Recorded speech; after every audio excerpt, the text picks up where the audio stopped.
Olá, boa noite. Meu nome é Bárbara, eu sou a dona e criadora da página Tipo 2 Enneagrama e hoje a gente vai fazer uma live falando sobre o tipo 2 com o instinto sexual dominante. Sem mais delongas, em respeito até ao pessoal que já está entrando. Gente, então, tipo 2 com instinto sexual dominante. Já faz algum tempo que eu tô querendo realmente fazer lives sobre os subtipos do tipo 2. Por quê? Porque eu vejo que existem muitas dúvidas. As pessoas, eu vejo dentro dos tipos 2 muita facilidade para se identificar como um tipo 2 e muita dificuldade para identificar qual que é o instinto dominante. Muitas vezes também o instinto reprimido. E saber o nosso subtipo faz toda a diferença, mais do que você saber só que você é uma tipo 2 ou que você é um tipo 2. Por quê? Porque você vive no seu subtipo. Você vive no seu subtipo. E o que é o subtipo? É a junção do seu tipo e do seu instinto dominante. Então, para alinhar aqui, para todo mundo ficar igual em termos de base, de conhecimento, para ficar entendível o conteúdo que eu vou trazer para vocês, primeiro eu gostaria de falar sobre o instinto sexual dominante. E o que é o instinto sexual dominante? Independente do tipo, tá, gente? Independente do tipo. Sumiu o seu tipo, você está numa condição extremamente adversa, onde o que vai mandar em você é o seu instinto. O que é o instinto sexual dominante? Outro dia desse, um seguidor me mandou no direct assim: mas por que esse nome sexual? Poxa, não tinha nome melhor, não? E aí eu expliquei para ele: independente de qualquer tabu que exista, instinto sexual é um instinto de atração, inclusive de atração sexual. É o instinto de criação de algo novo, incluindo um ser humano novo, que não existia antes. Vamos pensar, lembrar lá na nossa aula de biologia, vamos pensar em termos celulares, inclusive unicelulares. Vamos lembrar, todo mundo se lembra da professora ensinando sobre mitose, que é quando uma única célula se dividia em duas, iguais a ela. Uma única célula dividia todas as organelas citoplasmáticas, dividia todo o citoplasma dela. E aí, o que ela fazia? Ela formava duas membranas e uma célula dava origem a duas iguais. O que é isso? É o instinto de autopreservação. Calma que eu ainda não estou falando do sexual. Isso é o instinto de autopreservação. Uma única célula dando origem a duas iguais, porque ainda que uma morra, eu ainda existo na célula que sobreviveu. Eu estou preservando a vida, eu permaneço viva. E o que seria o instinto sexual?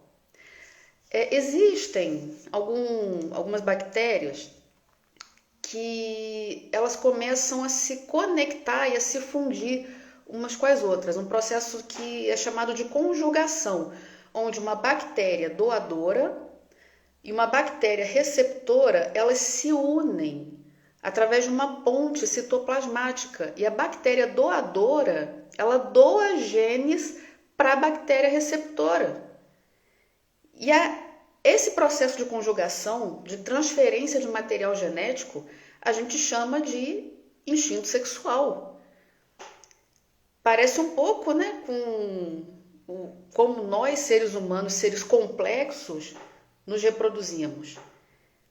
Mas isso é para quê? Para a bactéria, que antes era de um jeito, ela aproveitar material genético de um doador, para melhorar as condições de sobrevivência dela. E aí sim, quando ela realizar o processo de mitose, ela vai dar origem a dois indivíduos que originalmente são diferentes do que ela era. Então, esse instinto de fusão a nível unicelular, esse instinto de conexão, esse instinto de atração, de criação de algo novo, a partir de algo que não existia, é o instinto sexual. E eu não estou falando de sexual dominante, eu estou falando de instinto, porque você tem os 3 instintos dentro de você: o autopreservação, sexual e social. Independente de qual que é o seu dominante e qual que é o seu reprimido. Então, sim, você tem esse instinto de atração, de conexão, de fusão e de criação. Talvez num nível mais elevado ou num nível mais baixo. É uma energia intensa, é uma energia que combate, que compete, que domina, que atrai. Todos nós temos esse instinto e nos sexuais dominantes isso vai ser o quê? Muito mais pronunciado, independente do tipo da pessoa. Vai ser muito mais pronunciado. E aí eu vou citar aqui algumas características do instinto sexual que você pode se identificar ou não como uma coisa assim muito forte em você. Quando a gente fala de instinto sexual, existe um grupo de características ligadas à excitação. O que é isso? É a busca por novidade além da rotina, gostar de explorar o mundo, buscar e promover alta energia no ambiente. Isso é característica do sexual. E aí, muitos sexuais dominantes vão fazer o quê? Vão ficar confusos quando estiverem se descobrindo no enneagrama, porque vocês veem que essa busca por novidade, gostar de explorar o mundo, pode lembrar um pouco o tipo 7. E aí pensa em qualquer tipo sexual dominante que gosta de buscar novidade além da rotina, lendo sobre a gula do tipo 7. Eu não vou entrar nesse mérito hoje de confusões de tipo e subtipo, mas a busca por algo novo é do sexual dominante.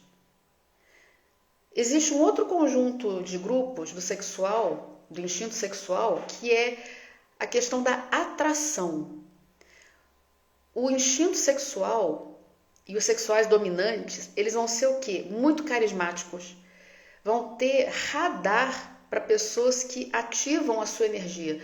Geralmente pessoas que têm um instinto sexual dominante, eles gostam de estar conectados com pessoas que as atraem. É muito importante estar conectado com pessoas que eles admiram. E o terceiro grupo de características, que é a característica de fusão. Uma coisa muito comum nos sexuais dominantes é o quê? É a fusão com o outro, com a energia do outro. Se perder completamente no outro. Se perder completamente em coisas que ele gosta. Pode ser música. Ele se funde com a música, ele se perde dentro da música. E um foco energético muito intenso nas coisas pelas quais ele se sente atraído. Mas ao mesmo tempo que ele pode ter muito foco para as coisas que atraem ele, o sexual dominante ele pode ser muito distraído para outras coisas.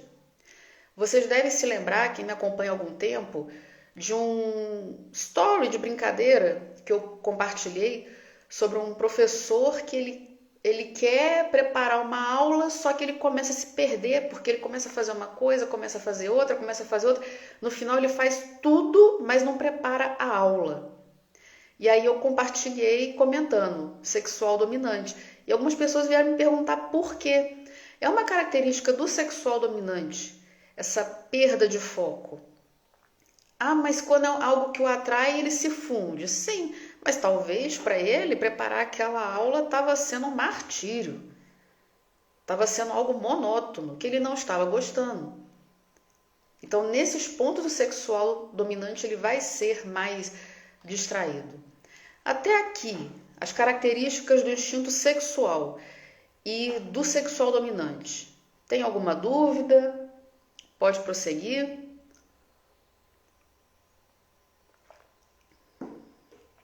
Ok, qualquer dúvida vocês me perguntam, tá, gente? Agora, antes da gente falar do 2 sexual, vamos só relembrar algumas características do tipo 2.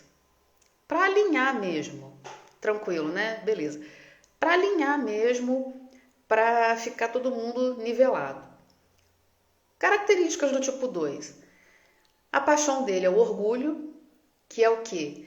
Ele não consegue perceber as próprias necessidades, mas ele percebe muito rapidamente o quê? As necessidades dos seus eleitos, radar para fora, olho para fora, emoção para fora, percebendo a necessidade dos seus eleitos, mas não percebendo as próprias necessidades.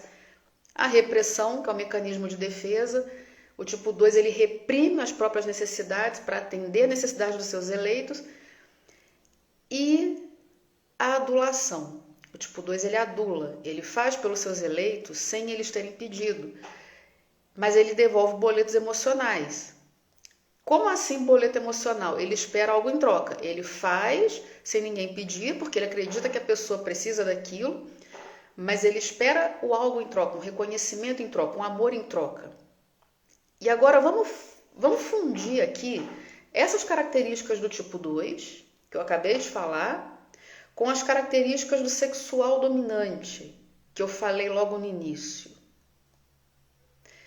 Pensa, uma pessoa com instinto de atração, de conexão, de fusão, agressividade, criação de algo novo, com o olhar para fora, em direção aos seus eleitos, reprimindo as próprias necessidades para satisfazer a necessidade dos outros. Perceberam como que muitas vezes é muito mais fácil a gente entender o eneagrama em termos energéticos do que ficar tentando decorar como é o subtipo? Quando a gente fala do tipo 2 com instinto sexual dominante, a gente está falando de um subtipo que o Ichazo chamou de sedução agressiva e o Russ Hudson chamou de ânsia por intimidade. E o Cláudio Naranjo, ele não chamava o 2 sexual de o ajudante, ele chamava o 2 sexual de o amante. É o tipo 2 mais agressivo quando comparado aos outros subtipos do tipo 2. Por quê? Porque o instinto sexual vai dar essa agressividade para ele. Tanto quando ele estiver seduzindo, quando ele estiver trabalhando, quando ele estiver defendendo o que é dele, quando ele estiver muito chateado porque ele não conseguiu o que ele queria. É o tipo 2 mais explosivo. Olá, amigo Orleans Neri. Que bom que você está aqui, tipo 4, aprendendo sobre o tipo 2. É o tipo 2 mais explosivo, ele é mais agressivo. Só que ao mesmo tempo que ele é explosivo, ao mesmo tempo que ele é agressivo, ele ainda tem necessidade de verbalizar suas necessidades. Tá ok? Uma coisa não elimina a outra. Inclusive vai ser o subtipo, de todos os subtipos do 2, vai ser o subtipo que quando está estressado na flecha 8, é o mais dramático na fala, no verbalizar, no agredir, ok? É o tipo 2 mais invasivo. Por quê? Porque o tipo 2, ele já tem esse olhar para o outro, de querer fazer para o outro. Agora imagina o instinto sexual, a energia sexual, a energia de fusão, a energia de conexão, toda direcionada para eleitos específicos, pelos quais ele quer fazer tudo. Ele quer resolver a vida da pessoa. Toda essa energia é para eleitos que ele acredita que ele já sabe quais são as necessidades dele. Sendo que pode ser que ele saiba, como pode ser que ele não saiba. O tipo 2, ele vai invadir a intimidade da pessoa sem perceber, acreditando que está fazendo o melhor por ela. Vai seduzir, vai envolver a pessoa, vai começar a fazer coisas que a pessoa não pediu, vai começar a resolver problemas da pessoa sem que ela tenha pedido. E aí pode acontecer duas situações.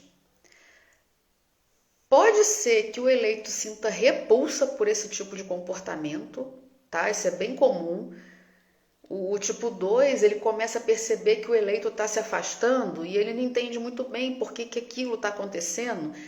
E aí, ao invés dele se afastar, dele moderar, ele começa a fazer até mais.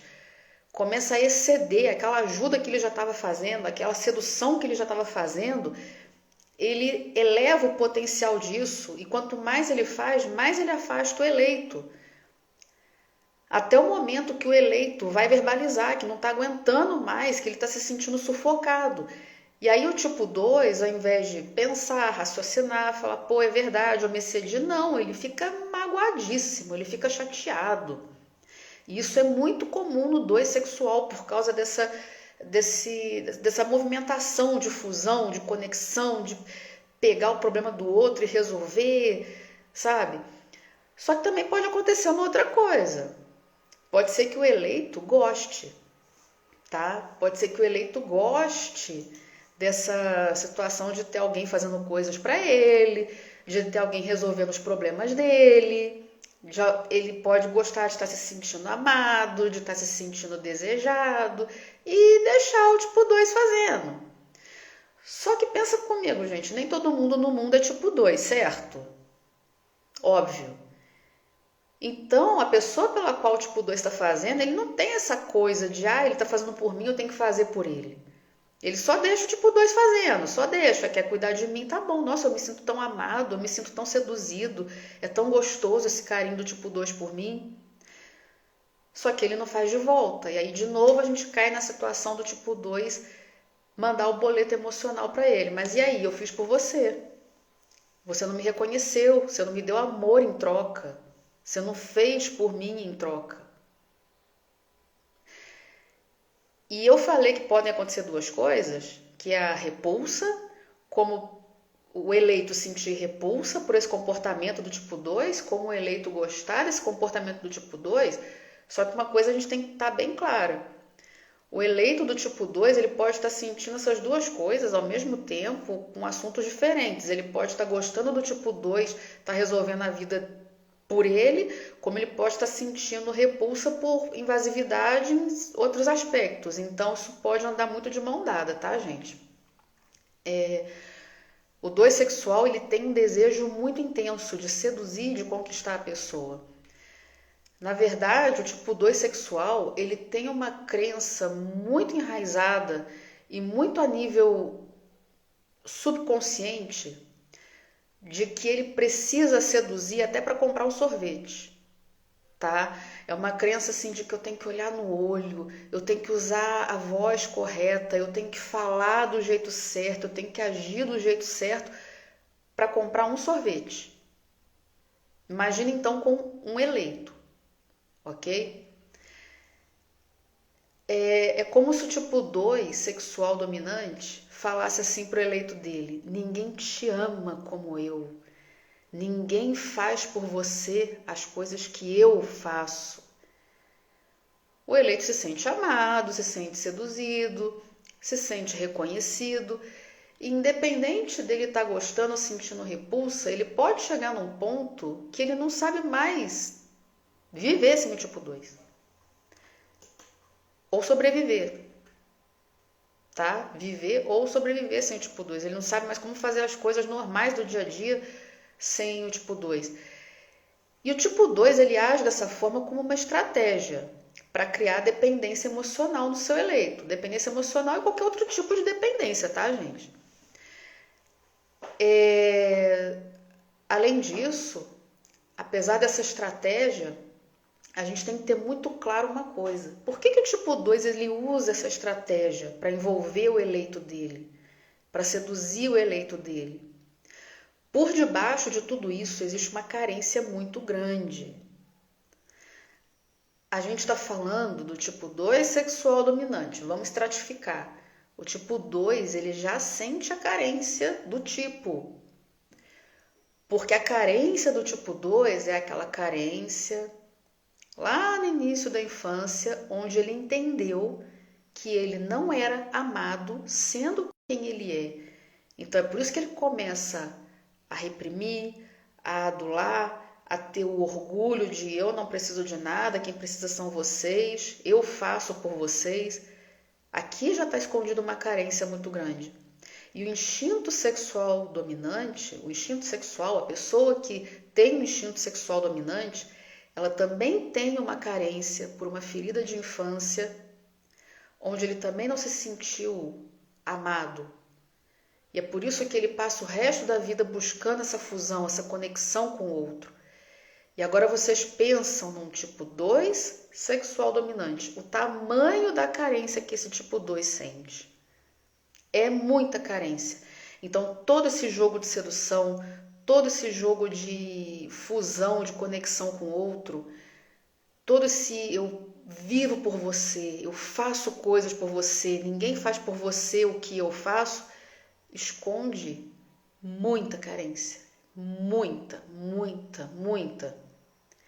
E talvez quem vê de fora o tipo 2 sexual dominante pode achar interessante esse modo operandi, esse jeito de viver. Eu já escutei pessoas falando, por exemplo, até tipo 2, né? Se você não fosse tipo 2, qual tipo você gostaria de ser? Aí a pessoa respondeu, era uma tipo 2 social dominante. Ela respondeu, eu amo ser tipo 2. Se eu não fosse tipo 2 social, eu ia querer ser tipo 2 sexual dominante. O mais sedutor do Enneagrama, que é uma coisa que eu já vou falar daqui a pouco. Beleza, é o subtipo mais sedutor do Enneagrama. Mas por fora, toda essa apresentação interessante esconde por dentro uma dor muito grande, uma carência muito grande. Inclusive, nos níveis mais baixos de consciência, o tipo 2 sexual, ele confunde tudo, ele confunde amor com carinho, com um abraço, com adulação, com sexo, é tudo a mesma coisa. Ele se sente amado simplesmente sabendo que alguém sente atração sexual por ele. Todo mundo aqui é maior de 18 anos, né, gente? Então, beleza. Tem muito tipo 2 sexual dominante. Tem muito tipo 2 sexual dominante? Não. Melhor, vamos reformular essa frase. O tipo 2 sexual dominante, dependendo do nível de consciência dele, se ele souber que alguém o deseja sexualmente, a nível inconsciente, subconsciente, ele vai se sentir amado. Ele sabe que não é amor a nível consciente. Ele sabe que é só uma pessoa desejando ele sexualmente e que isso não é amor aqui, na superfície, nível consciente, verbalizando para o outro. Ah, não, eu sei que ele só quer me levar para a cama, não é amor. Lá dentro, ele está se sentindo amado. A Franciele está concordando comigo aqui, ó, verdade. Alguém dá um abraço, dá um beijo, fala que gosta dele. Ah, não, eu sei que é só um abraço, é só um beijo, não tem nada demais, a pessoa pode estar sendo falsa comigo. Isso tudo a nível superficial. Lá dentro, tipo, o 2 sexual, ele tá se sentindo amado. Vocês têm alguma observação para fazer, gente? Alguma pergunta?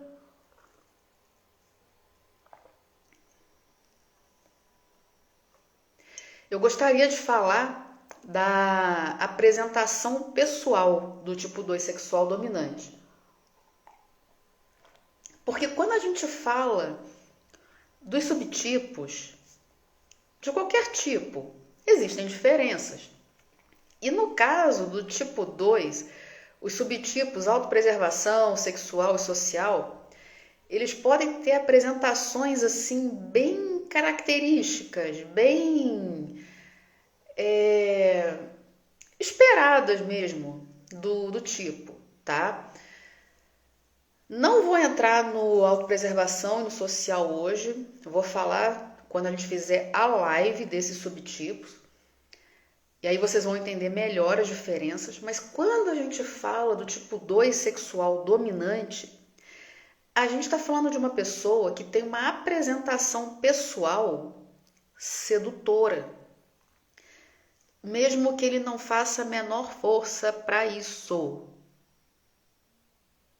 Mesmo que a gente não está falando de roupa, embora possa acontecer. Porque o tipo 2 sexual dominante, na hora que ele vai comprar roupa, instintivamente ele se sente atraído. Vamos pegar o caso de mulher que é mais fácil, né?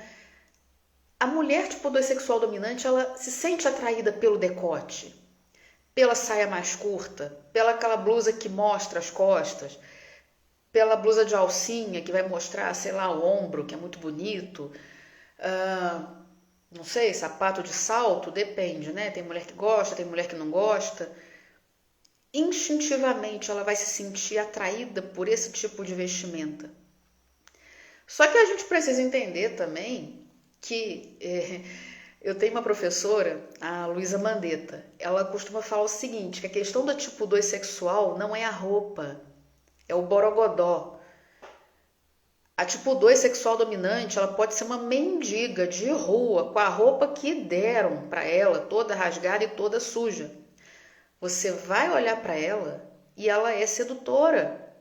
Por quê? Por causa do jeito de olhar, o jeito de falar, o jeito de agir. Justamente porque o tipo 2 sexual dominante, ele acredita inconscientemente que ele precisa seduzir as pessoas para tudo, em todos os momentos. Então, não é questão da roupa, embora elas se sintam muito atraídas por esse tipo de vestimenta, tá? Eles são, mas normalmente eles são naturalmente sedutores. E tem uma situação sim, dos 3 subtipos do tipo 2, o sexual dominante é o mais preocupado com o corpo e com estética, tá? É o mais preocupado com o corpo e com estética. É nível colocar silicone com um dinheiro que não tem, assim. Não tenho dinheiro para isso, não tenho dinheiro para aquilo, não tenho dinheiro para aquilo outro. Assustou, tipo 2 sexual dominante está na mesa de cirurgia colocando silicone. Como é que vai pagar? Não sei. Mas, acabou de ter um neném recém-nascido e tal, não sei o quê, mas, não, beleza, eu tenho que dar um jeito porque a minha academia é sagrada, sabe? O 2 sexual dominante, ele tem uma preocupação com o corpo, nível, engordei 2 quilos, eu não vou na praia. Engordei 5 quilos, já deixou me tampar mais. Aí eu não me sinto bem para tirar foto. E é claro, gente, que a questão da apresentação pessoal, a preocupação com o corpo do tipo 2 sexual, tá ligado à cultura que ele está inserido, né? Eu tô dando esses exemplos assim de uma cultura que é uma cultura que destaca pessoas magras e pessoas atléticas, vamos colocar assim. Franciele hoje está concordando com tudo que eu estou falando, né, Franciele? Verdade, pura verdade. Vamos pensar assim, a cultura que valoriza a mulher magra e a mulher sarada. Tipo, 2 engordou, não quero mais ir na praia. Não quero colocar mais aquela blusa de alcinha que eu colocava porque o meu braço tá não sei como, né? É esse tipo. E o tipo 2 ele pode ter, qualquer subtipo do 2 tem uma característica oral muito acentuada. E o que isso significa? Significa um monte de coisa, significa que a gente fala muito, que a gente pode ter uma oratória muito boa e também significa que tudo aquilo que a gente não verbaliza como sentimento, a gente desabafa na comida. Isso para todos os tipos 2, inclusive para o sexual dominante, ele não está livre disso. Então, o tipo 2 sexual dominante, assim como qualquer outro tipo 2, pode sim, sei lá, tô passando por um problema, deságua tudo na comida, aí engorda, aí já cria neura, já não quer nem tirar uma foto, não quer aparecer. Só que o tipo 2 sexual dominante, ele tem uma coisa também, na hora que ele volta ao normal, ele já quer resolver isso. Ele já quer voltar à forma como ele estava antes. Ele rapidamente resolve esse problema. Não é uma coisa que a gente vai ver tanto no social dominante, e a autopreservação dominante vai depender, tá? Quando a gente falar na live do autopreservação, eu comento sobre isso. Dos 3, vamos falar agora. Não, primeiro, com relação à apresentação do tipo 2 sexual, essa questão da sedução, tem alguma dúvida? Vocês querem falar alguma coisa?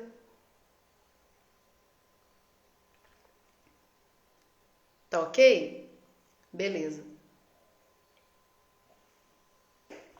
Bom, tem uma característica do tipo 2 sexual dominante que eu queria comentar com vocês, que é a flecha de estresse para o 8.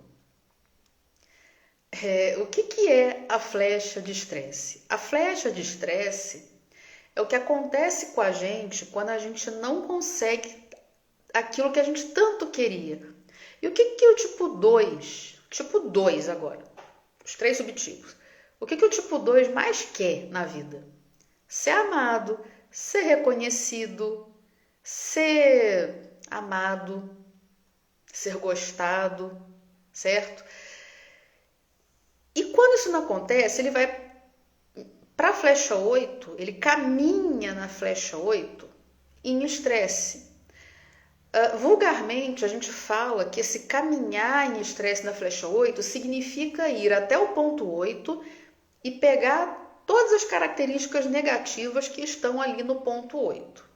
Ok, realmente, o tipo 2 ele fica raivoso, ele fica explosivo, ele pode ficar vingativo, só que existem diferenças dentro dos subtipos. E quando a gente fala do tipo 2 sexual dominante, a gente está falando daquele subtipo que quando ele caminha para a flecha 8 em estresse, ele fica extremamente dramático, muito dramático. Primeiro ele fica em silêncio ou indiferente. Só que na hora que ele resolve falar, haverá em diferentes níveis, dependendo do nível de consciência da pessoa, haverá escândalo, culpabilização, ele vai culpar o outro, drama, vitimização, ele vai se fazer de vítima, ele vai falar mal de você para as pessoas mais íntimas dele, tá? Eu já tive um caso de uma amiga minha, eu vi um caso de uma amiga minha que ela estava se envolvendo com um rapaz tipo 2. Ela já sabia isso, ela não sabia falar o instinto, embora ela desconfiava que fosse um 2 sexual dominante. E aí, num dia que houve uma briga entre os dois, que ela me mandou o print da conversa, ela chegou a me questionar o seguinte: que é isso? É flecha 8 ou é flecha 4? Na hora que eu olhei o que o cara escreveu, eu falei, é flecha 8 em estresse. Só que ele é um 2 sexual dominante. Então ele foi muito dramático, muito dramático. E a gente tem uma ideia muito errada de associar drama ao tipo 4. A gente faz até muita piada, muito meme com relação a isso. E o tipo 4 ele pode ser sim mais intenso nas coisas que ele sente, mas a flecha 2, o 2 na flecha 4 é muito diferente do que eu vi. Muito diferente. Ele atacou ela, acusou ela, culpou, se fez vítima, se colocou como um coitado, fez ela se sentir verdadeiramente assim culpada pelo que estava acontecendo. E assim, de coisas que ela já tinha falado com ele. Ele que não prestou atenção ou achou que ela ia mudar de ideia, não sei. Mas era um 2 com a flecha 8 em estresse. Um 2, quando ele está estressado lá na flecha 4, é muito diferente. Muito diferente. O Nery está falando aqui. Ser amado, apreciado, é uma questão crucial para os emocionais, mas cada um vai buscar isso de uma forma diferente. Sim, inclusive o Nery é um tipo 4. Ser amado, ser reconhecido, é uma questão dos emocionais, tá?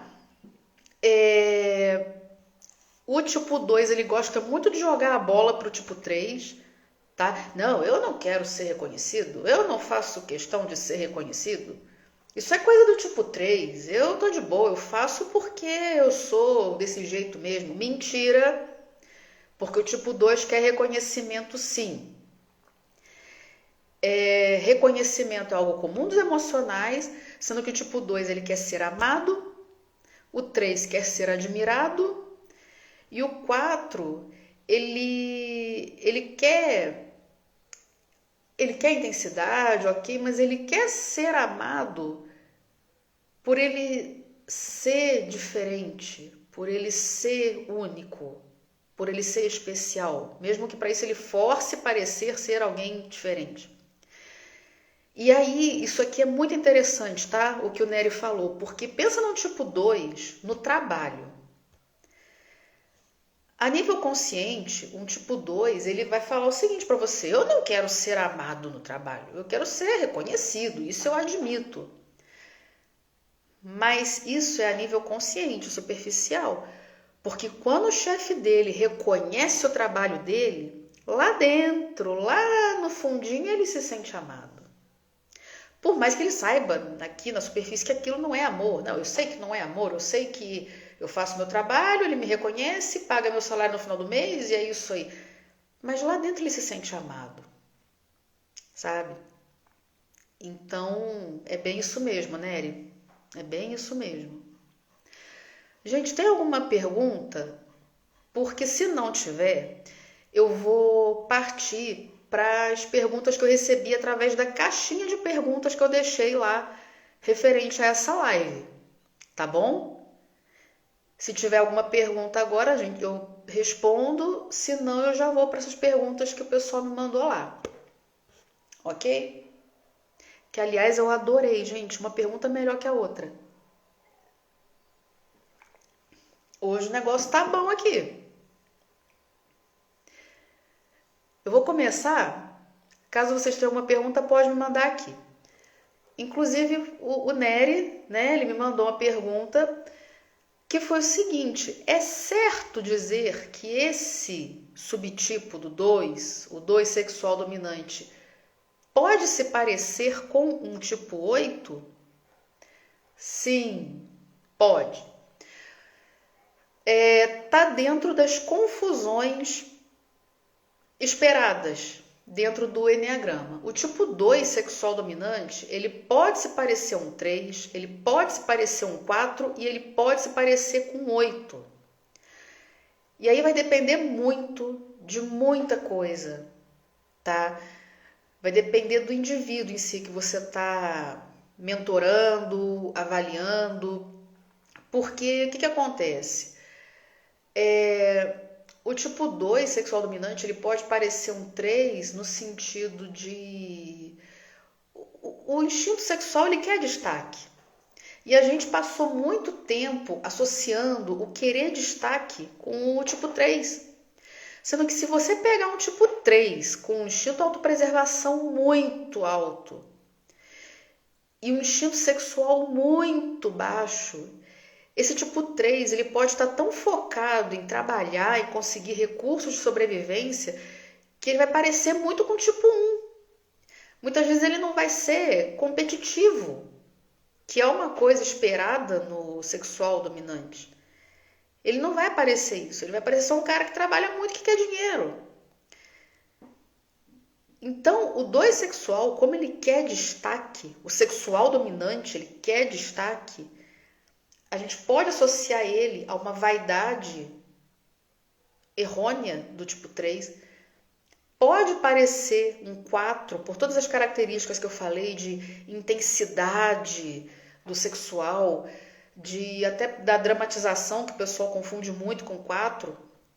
E no caso do 8, também pela intensidade, por ser de todos os subtipos do 2 o mais agressivo, por ser muito invasivo e por nessa invasividade ele colocar muita energia no que ele acredita que é melhor para o outro. Ele pode ser um subtipo muito mandão, tá? Muito mandão. Enquanto você vai ver o 2 autopreservação ali, talvez até afinando a voz, né? Querendo convencer o outro que isso e que aquilo, você vai ver o 2 sexual muito ali incisivo. E vai parecer um 8. Porque o 8 também tem essa questão do cuidado com o outro, né? O 2 também, ele acredita que sabe o que é melhor para o outro. Então vai parecer demais. E vai parecer nível assim, gente. Primeiro curso de Eneagrama que eu fiz, eu conversei com uma 2 sexual que no mês que a gente estava estudando tipo 8, bugou a mente dela. de tanto que ela se viu no 8. Mas ela não era um 8, ela era um 2 sexual. E aí ela achou que era por causa da flecha de estresse. Não era flecha de estresse, é por causa das características em comum que ela tinha.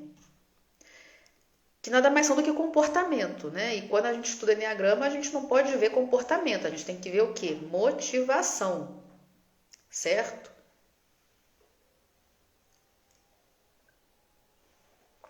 Inclusive, a gente tem que estar muito claro, muito claro para vocês. Instinto sexual, atração, conexão, fusão, competitividade, tá? Falando aqui para vocês uma coisa que eu não comentei antes, todo tipo 2 gosta de conquistar o difícil. A gente gosta, nem todo mundo vai aceitar, tá? Nem todo tipo 2 vai admitir. Mas o tipo 2 é aquele que gosta de falar assim, sabe aquele cliente que ninguém conseguia conquistar? Todo mundo falava que ele é difícil, que é complicado. Eu conquistei ele. Sabe aquele colega de trabalho que ninguém sabia como chegar nele? Virou meu amigo. Tipo 2 gosta disso. E aí, o sexual dominante adora o quê? Uma competição. Imagina então o 2 sexual dominante. O 2 sexual dominante, ele vai gostar de conquistar o difícil num nível que um tipo 2 sexual dominante com questões emocionais mal resolvidas, ele vai se sentir muito atraído por pessoas indisponíveis emocionalmente. Porque ele vai ter que conquistar ali, todo dia, todo dia, todo dia. E isso atrai ele. Ele não vai ter paz, ele não vai ter sossego. Ele não vai ter um relacionamento saudável. Mas alimenta isso, sabe? De conquistar o outro. E aí, quando ele conhece uma pessoa disponível emocionalmente, que quer um relacionamento saudável, ele acha chato. Não se sente atraído.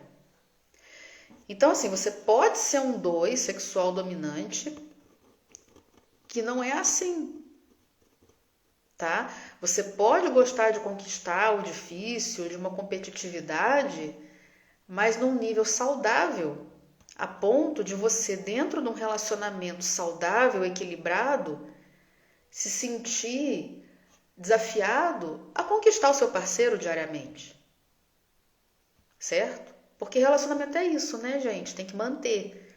Tudo na sua vida tem que manter. Tudo. Senão acaba, destrói. É igual carro, é igual cabelo, é igual seu emprego. Né? Ah, me contratou, acabou. Posso dormir aqui o dia inteiro? Não, você tem que trabalhar. Então, tudo na vida você tem que manter, inclusive o seu relacionamento. Mas, tipo 2, sexual dominante, com questões mal resolvidas, pode se meter nessa encrenca, tá?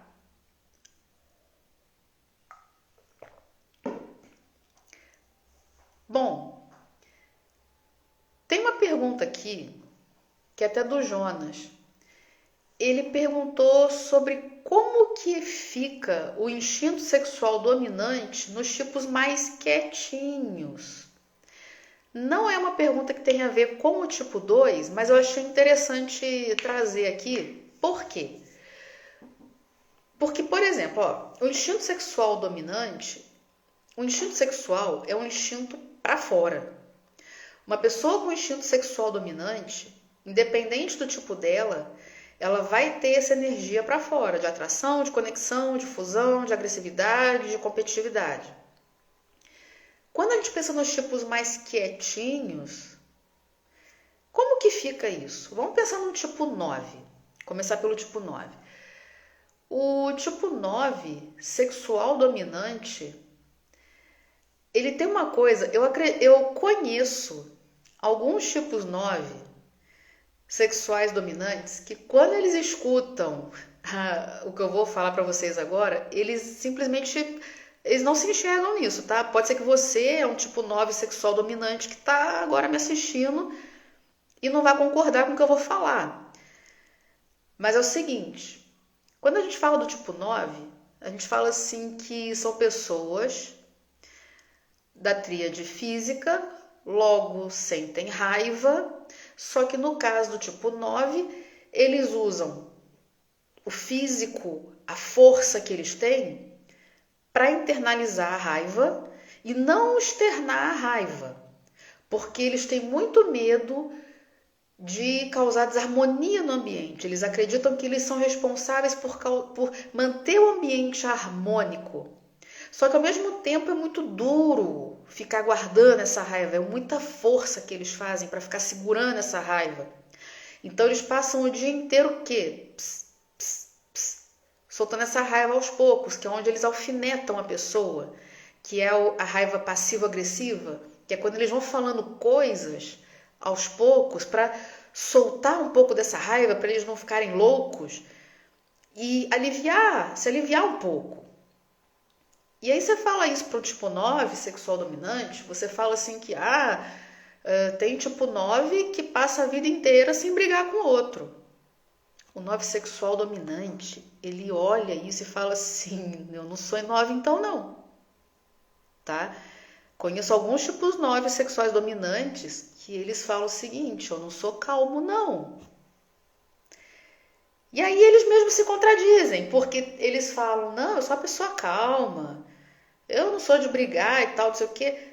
Pensou meia hora ali, não, eu já briguei muito, já me meti em muita encrenca porque eu não levo desaforo para casa não. Inclusive teve uma vez que eu agarrei no pescoço do outro e eu só acordei na hora que falaram, larga, larga, larga. Quantas vezes isso já aconteceu na sua vida? Aí ele tem alguns casos de agredir fisicamente ou de verbalmente, sabe? Assim, geralmente é mais verbalmente, né, gente?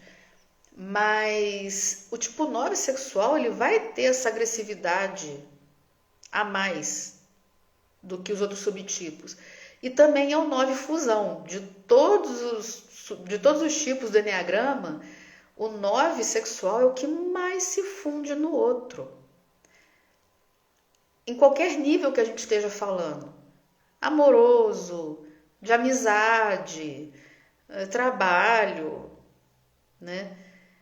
Inclusive, até fazer um parênteses aqui, todo mundo entendeu que quando eu falei do tipo 2 sexual dominante, eu estava falando de todas as áreas da vida do tipo 2, né? Sexual dominante. Eu não estou falando só sobre relacionamento amoroso, não. Estou falando de trabalho também. Isso ficou claro, né? Se não, volta lá no início da live e assiste tudo, pensando que eu estou falando a nível profissional, a nível de família, a nível de amizade, tudo. Não é só a nível amoroso, não. A sedução do 2 sexual é para todas as áreas da vida dele. Mas voltando aqui na pergunta, como que os tipos mais quietinhos lidam com esse instinto? O 1 sexual, o tipo 1 também é um tipo mais quietinho. Ele quer ser o bom moço, certo? Só que quando a gente fala do 1 sexual, a gente está falando daquele tipo 1 que tem a ira, ele olha para algo, o que é a ira? Né? Ele olha para algo, vê que está errado de acordo com a crença dele, ele joga a raiva para dentro, isso não está certo, isso não está correto. Só que ele faz o quê? Externaliza a frustração dele. E aí pode parecer um 8, porque ele externaliza essa raiva. O 4 sexual. O 4 também, ele é um tipo mais quietinho, né? O tipo 4, a energia do 4, ele é um emocional para dentro. E a paixão do 4 é a autocomparação, a inveja, onde ele compara o que ele vê do lado de fora com o que ele tem do lado de dentro e vê o que falta nele. Só que quando a gente fala do 4 sexual, a gente está unindo a autocomparação com uma raiva muito forte. E essa raiva vai fazer o 4 sexual, inclusive, se movimentar.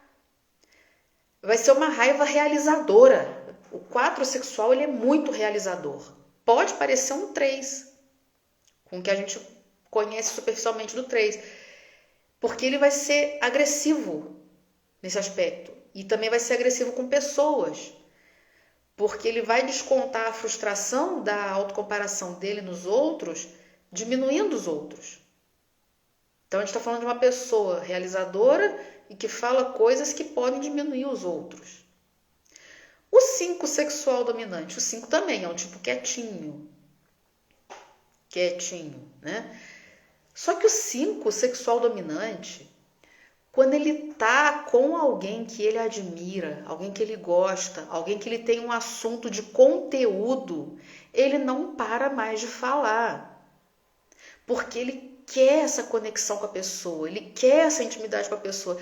Gente, uma vez eu atendi um tipo 5 sexual dominante que eu tinha, sempre que eu atendia ele, eu tinha compromisso logo em seguida, então eu tinha meio que ficar cronometrando ali, né, dava horário, eu tinha que sair e tudo.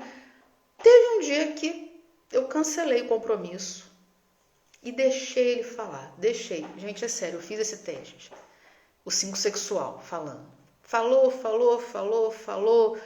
Eu dava liberdade para ele, pode perguntar, e ele me fazia pergunta, mas ele também queria falar muito sobre as observações dele, queria saber o que eu achava e tal. A gente ficou conversando por 2 horas. Um tipo 5, gente. 2 horas. Ele mais falou do que eu. Aí talvez algumas pessoas que já fizeram atendimento comigo vão falar assim: ah, Bárbara, mas eu já fiquei com você 3 horas. Tá, a gente ficou 3 horas. Ou era um atendimento onde a gente estava descobrindo o seu tipo, né? Ou você estava com um problema muito grave. Ele queria bater papo sobre eneagrama, sobre coisas que ele chegou à conclusão, sobre coisas que ele observou. Gente, isso para um tipo 5. Imagina eu como tipo 2, o tanto que eu me senti lisonjeada. Olha, ele... Então eu tô no hall de eleitos do 5 aí, né? Porque ele se sentiu confortável para compartilhar esses assuntos comigo. E o 6 sexual? Gente, o 6 não é que ele é quietinho, mas geralmente a gente tem uma visão do 6 de bom moço. O 6 sexual dominante é o 6 que vai enfrentar a paixão dele, que é o medo. É o 6 que quanto mais medo ele sente, mais agressivo ele fica. Então, é um 6 mais ciumento, é um 6 mais possessivo e é um 6 mais agressivo. Ok?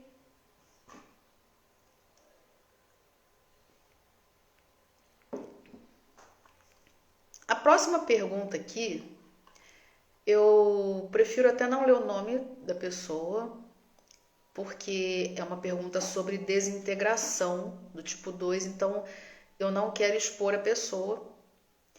Ela perguntou o seguinte: como controlar a desintegração, a flecha para o ponto 8? Me deixo levar e acabo cedendo a esse lado maldoso. E aí eu conversei com a pessoa por direct e ela me relatou uma situação onde basicamente, bem superficialmente, ela achou que foi mal atendida por uma pessoa e ela se viu desintegrando ali, ela caminhando em estresse para o ponto 8 naquela situação, porque ela não foi bem tratada, porque ela não conseguiu o que ela queria, que seria ser bem tratada e tudo mais. E eu falei para ela o seguinte: calma que eu vou responder na live. Mas é porque não é uma pergunta fácil de responder, não é receita de bolo, não é passo a passo. Para controlar a flecha de estresse para o 8, se você está acessando muito a flecha de estresse para o ponto 8, isso significa que você está constantemente emitindo boletos emocionais que não estão sendo pagos.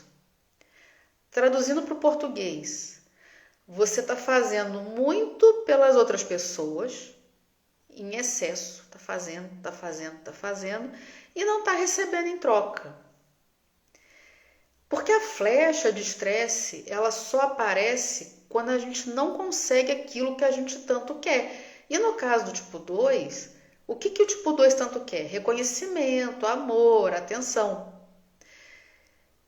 Então, o que acontece? Quando você começa a, a não emitir tantos boletos emocionais, a não fazer tanto pelos outros, esperando coisa em troca, você vai perceber que você está indo menos para a flecha de estresse no 8.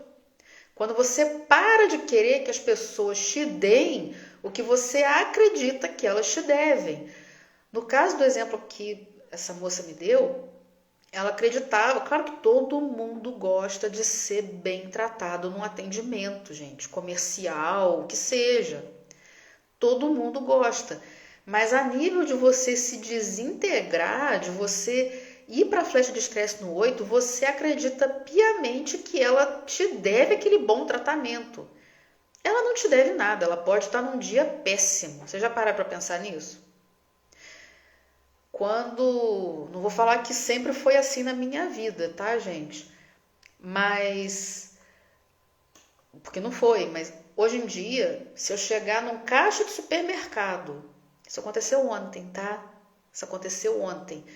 Você chega num caixa de supermercado e a pessoa mal olha no teu olho, não te atende direito, não dá uma boa noite. Você vê que a pessoa tá, sabe, ali parece que ela tá fazendo um favor para você. Será que essa pessoa tá bem? Será que essa pessoa não queria estar em casa? Era um domingo. Será que essa pessoa ainda tem dinheiro na conta? Era final de mês. Será que essa pessoa está passando as suas compras pensando, eu não tenho dinheiro para fazer isso? Ou será que é porque tem alguém em casa passando mal, com problema de saúde? Será que ela está 100% de saúde? Será que ela brigou com o marido antes de trabalhar? Então, a gente que é tipo 2, a gente se acha o rei da empatia, mas a gente não é empático. Quantas e quantas vezes a gente olha para o outro, a gente sabe o que o outro está sentindo, mas tudo com relação a gente. Quantas e quantas vezes o seu chefe não te dá reconhecimento, não bate palminha, não fala que você está de parabéns pelo seu trabalho, e você olha na cara dele e você fala, ele está insatisfeito comigo, preciso fazer mais. E na verdade ele está num dia ruim, ele brigou com a mulher, brigou com o marido, não está sentindo bem, está com dor de cabeça, tem um monte de problema para resolver. Sei lá, carro quebrou na hora dele sair de casa, teve que ir a pé. Não sei, qualquer coisa.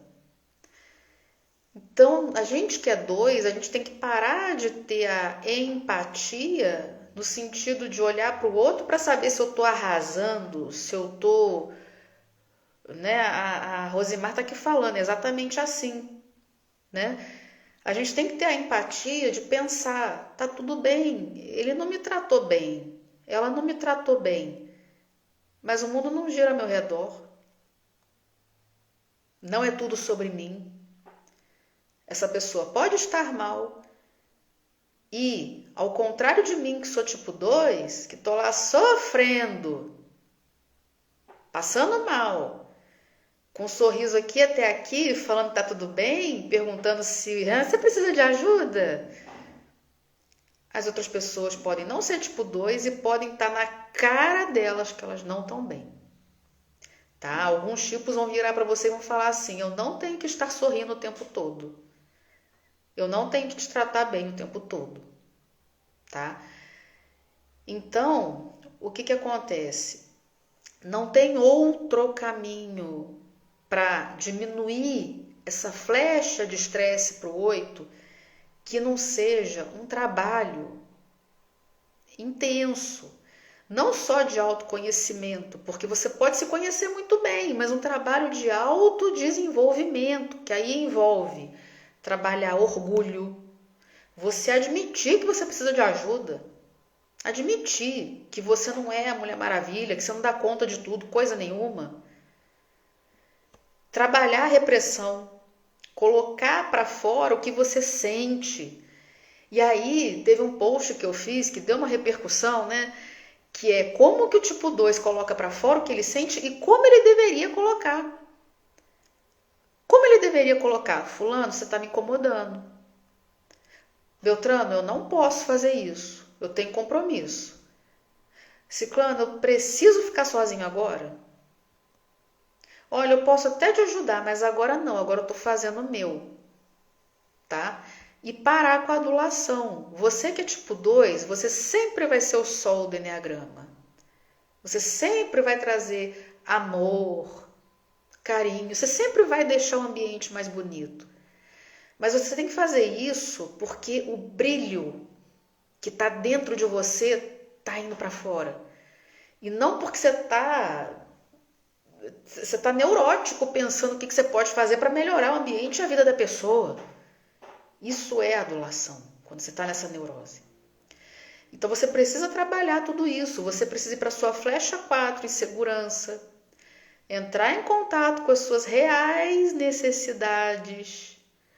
Porque tem tipo 2 que não sabe falar, tem tipo 2 que senta para fazer o tal do mapa dos sonhos e demora, não sai nada. A Ana comentou aqui, eu não gosto... Você não gosta de ser adulada, Ana, é isso? Qual que é o seu tipo? Fala aqui pra mim. Não, e tem gente que não gosta mesmo, tá? A gente que é tipo 2, vamos falar a verdade. Não tem hora que a gente é adulado, que a gente fala assim, meu Deus, para com isso, porque eu não tô me aguentando, eu tô vendo a falsidade na sua cara. Não que o tipo 2, ele faça isso por falsidade, ele realmente quer agradar o outro e tudo mais. Ah, tipo 2 social. Amo, tá? Ai, admiro vocês, tipo 2 social. Social é meu instinto reprimido. Estou trabalhando ele. A gente não gosta de ser adulado, a gente vê a falsidade na cara da pessoa, a gente vê que a pessoa está fazendo aquilo para conseguir outra coisa. Ah, você não gosta de adular. Você não gosta de adular. O tipo 2 social dominante, a, a adulação dele, quando eu falar do 2 social, a gente pode discutir isso melhor. Mas a energia dele vai ser para o grupo e para os poderosos, quem ele acredita que manda na parada, que tem poder, não por interesse, tá, gente? Não por um jogo de interesse, mas porque o 2 social, ele vai ter essa questão do grupo, de levar o grupo para frente, de melhorar o grupo, de melhorar a empresa. Então, muitas vezes ele pode não se ver adulando a nível individual, assim, né, fazendo tudo pela pessoa, ele pode não se ver nessa situação, e ele pode se ver largando a própria vida pelo emprego, pelo trabalho, pela empresa.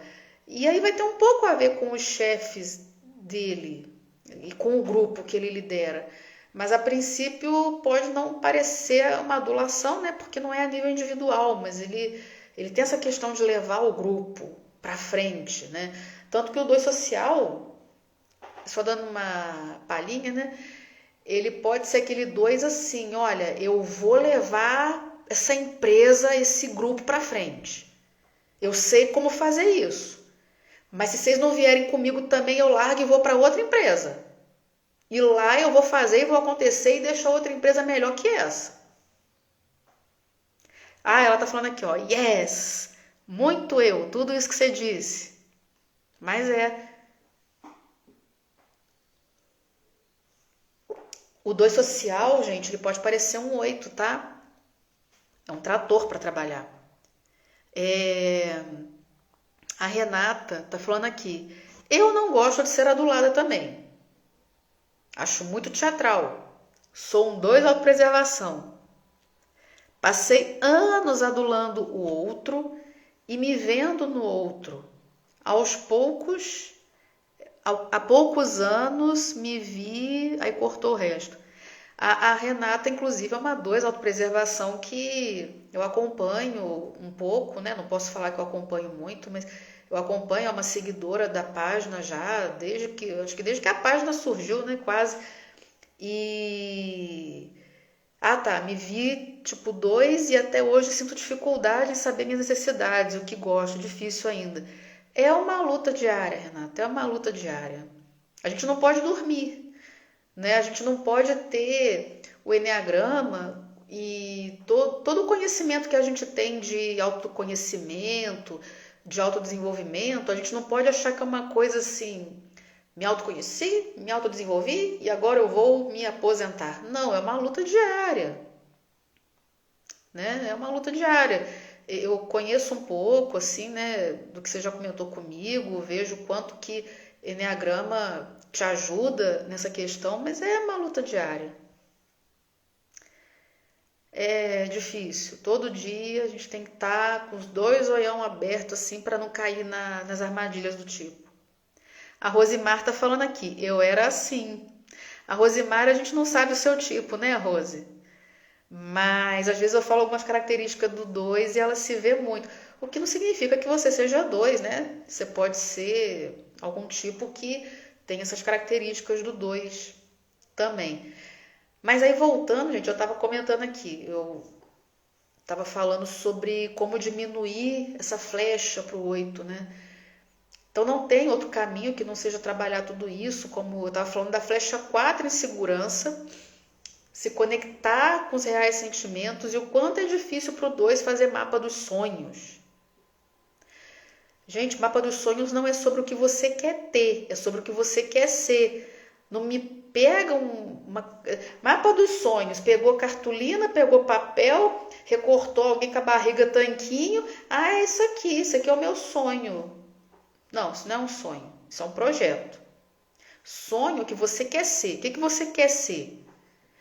Ah, eu quero ser uma pessoa que sabe falar não. Isso é uma questão para mim. Não, eu tenho que ser uma pessoa que fala não. Ok, esse é o seu sonho. Como é que eu coloco isso na cartolina? Aí é que entra, porque a partir desse sonho você estratifica.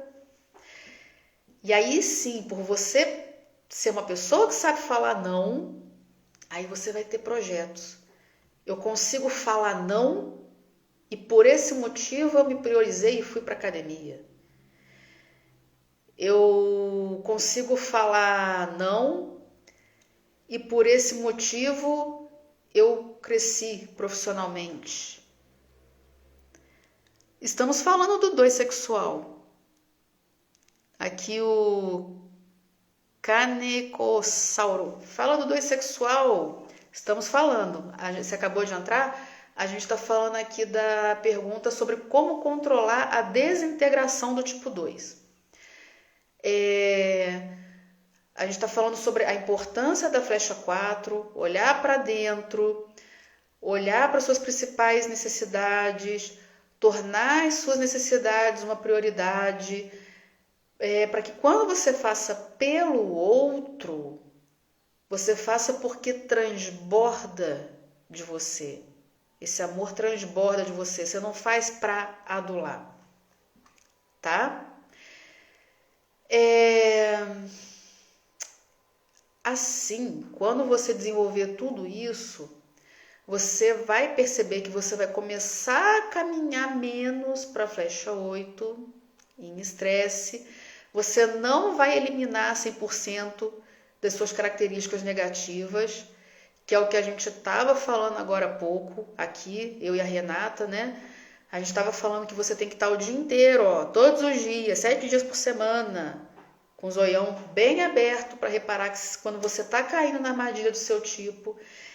E aí, quando você trabalha o autodesenvolvimento, você vai perceber que Quando você estiver caindo na armadilha do seu tipo, você vai, opa, tô caindo na armadilha do meu tipo. Preciso fazer alguma coisa.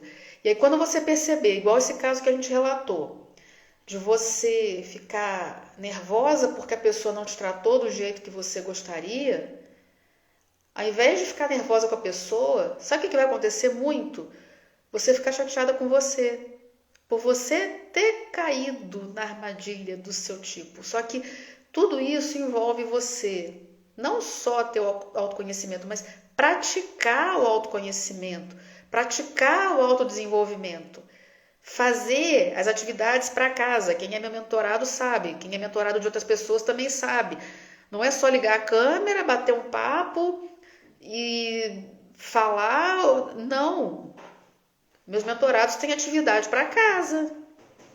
Nada fora da rotina deles, porque as coisas têm que acontecer na rotina.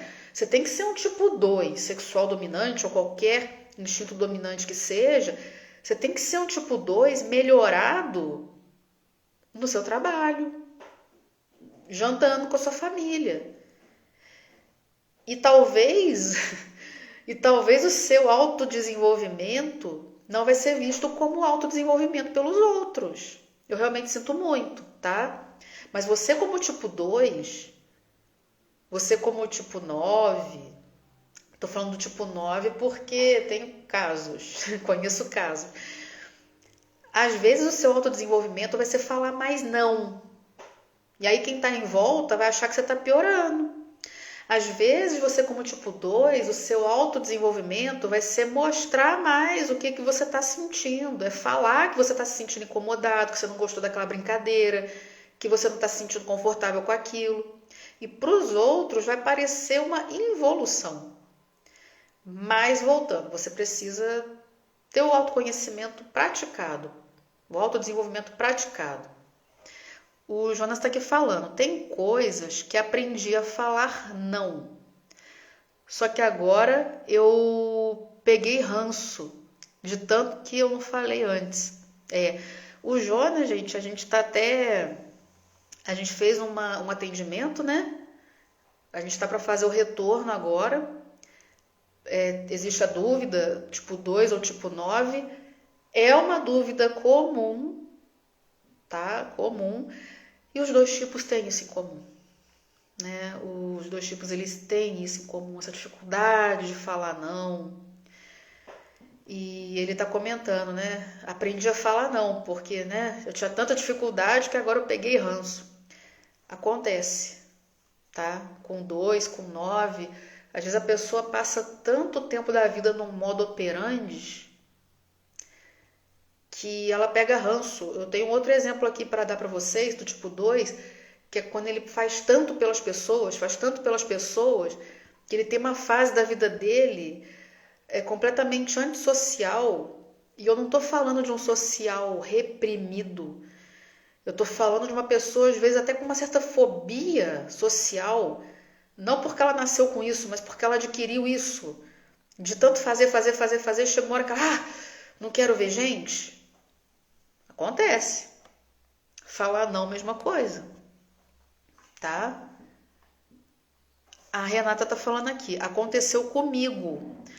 O não incomoda muita gente. Sim, ela tá falando sobre o tipo 2, ele começar a falar mais não, né? O não incomoda muita gente. Familiar, amigos. Diziam que eu estava com mal influência, etc. E que estava piorando, evoluindo. Renata, eu escutei isso também. E a minha cabeça girou na época. Na época eu falei, meu Deus, eu estou estudando para melhorar. Eu estou piorando? Nossa! Aí eu, né, como uma boa tipo 2, pedi conselho para um, pedi conselho para outro, perguntei se a pessoa achava que eu estava melhorando ou piorando. Pedi muito conselho principalmente para os colegas de curso de Enneagrama, que estavam fazendo o primeiro curso que eu fiz, né? Qual que era a opinião deles. E aí teve uma amiga minha tipo 1 que ela ficou doida tentando entender, estudando. Aí primeiro ela deu a opinião dela e tal. E no final ela veio me trazer que ela tinha verificado com uma outra professora dela, que não tinha nada a ver com o curso que a gente estava fazendo, que eu ia passar por essa fase mesmo. Uma fase meio egoísta, né? Porque a gente, a vida inteira, reprimiu o que a gente estava sentindo. A vida inteira. E de repente a gente começa a falar não. Duas coisas acontecem. A primeira é que a gente não sabe direito como falar não, mas está interessado em falar não. E aí a gente pode falar de um jeito que não é muito assim educado, muito politizado. E a segunda coisa é que a gente começa... confusão aqui, tá, gente? Caiu uma luminária. A gente começa a falar não. Vocês gostam dessas confusão, né, gente?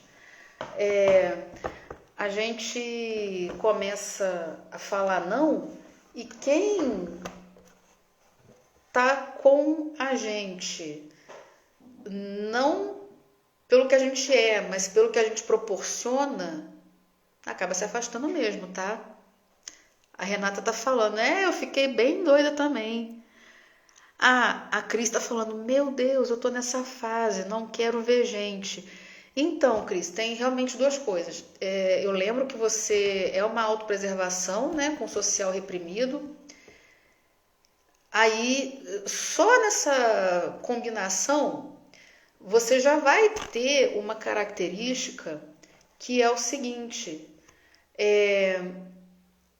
você é uma tipo 2, você ama seus eleitos, você faz qualquer coisa pelos seus eleitos, só que muito provavelmente você conta os seus eleitos nos dedos de uma mão só, por ser autopreservação dominante com social reprimido. Dependendo da intensidade, de quanto o seu social é reprimido, você pode ter uma certa repulsa por situações sociais, por eventos sociais. Estar em grupo vai te drenar as energias.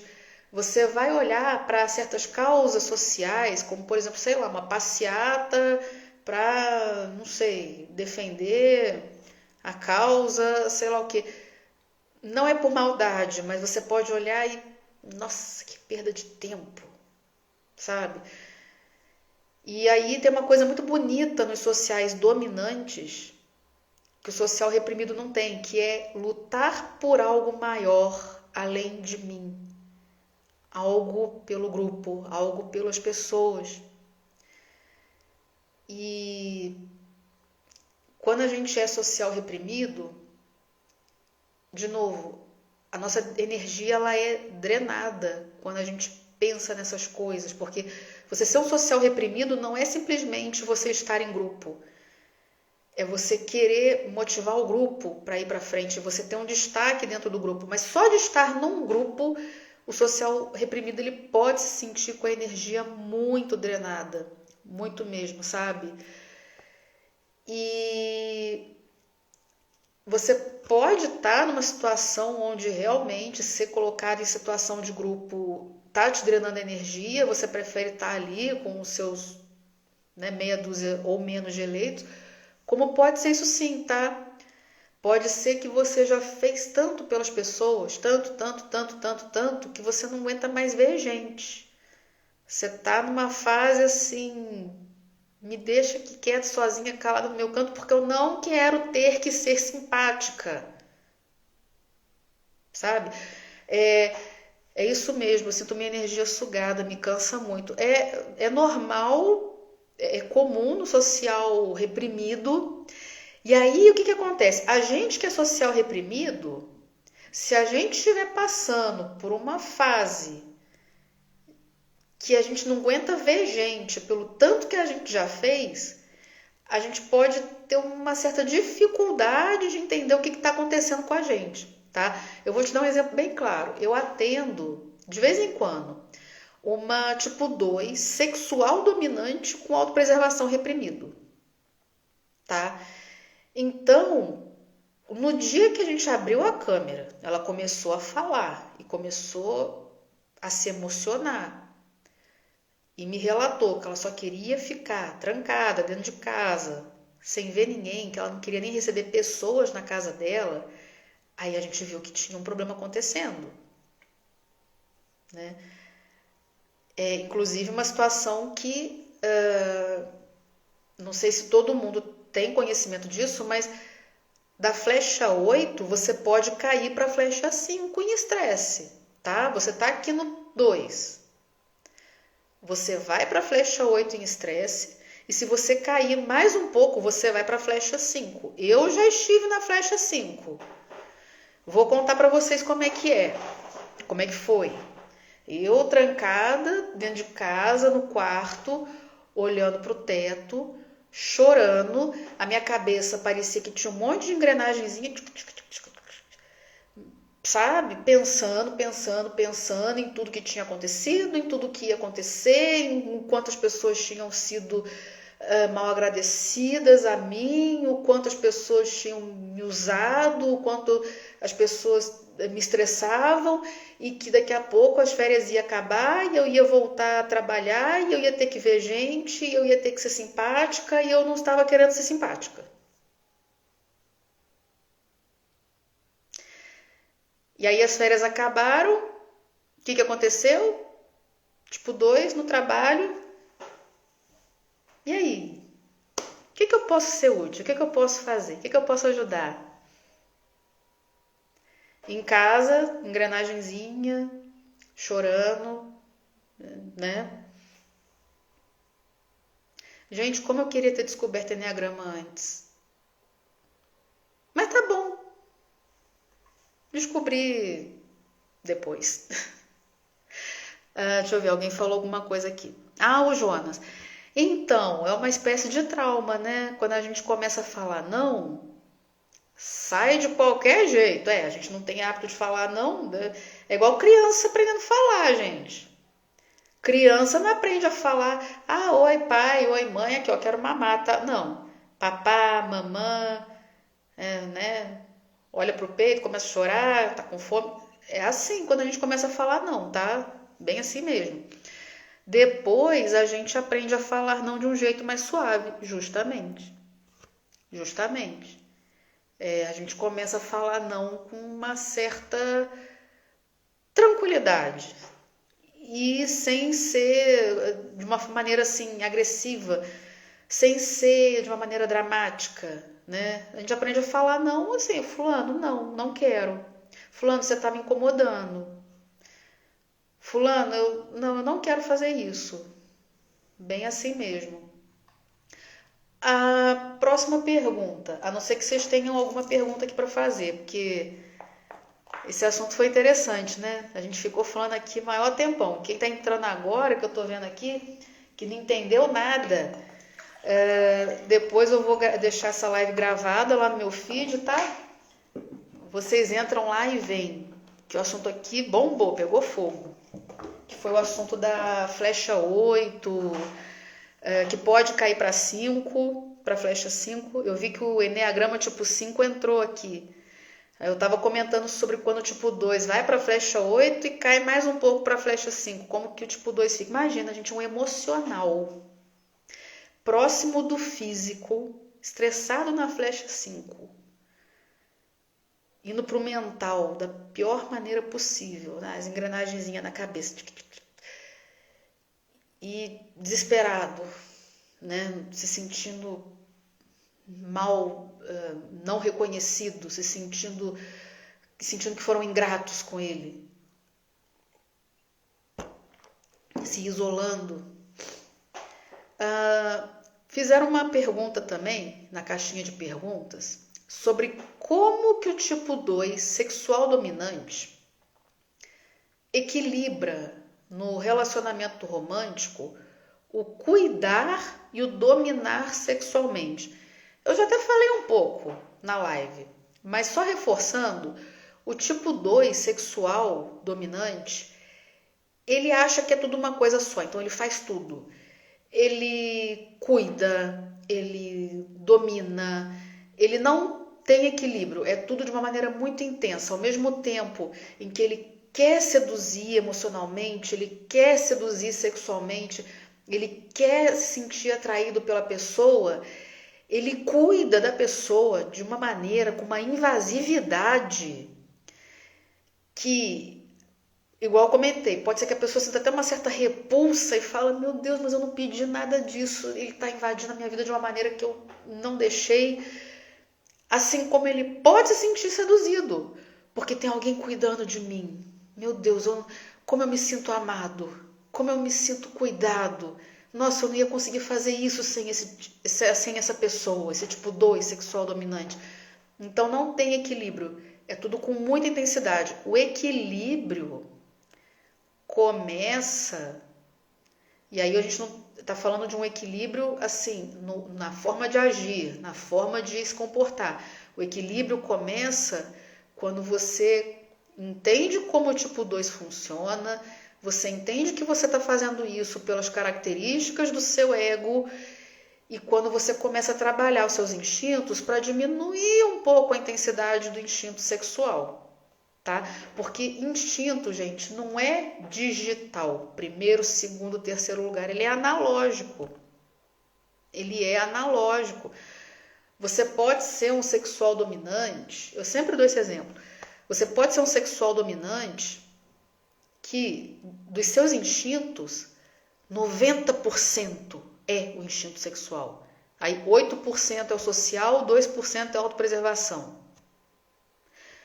Você pode ser um sexual dominante que 50% do seu instinto é o sexual, 30% é o social e 20% é a autopreservação.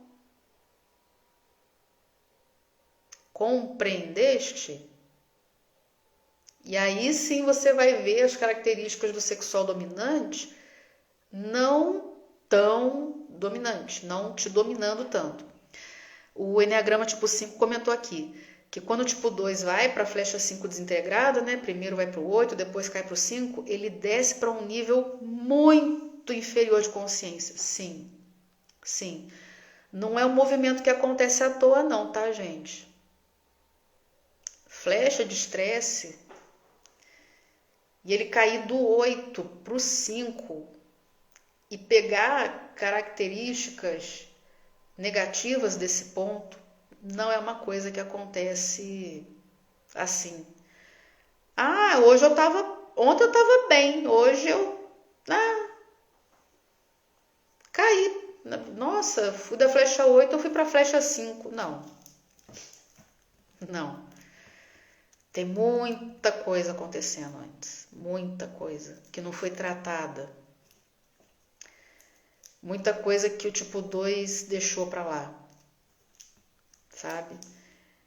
E pode acontecer, mas a gente tem que saber sair, tá?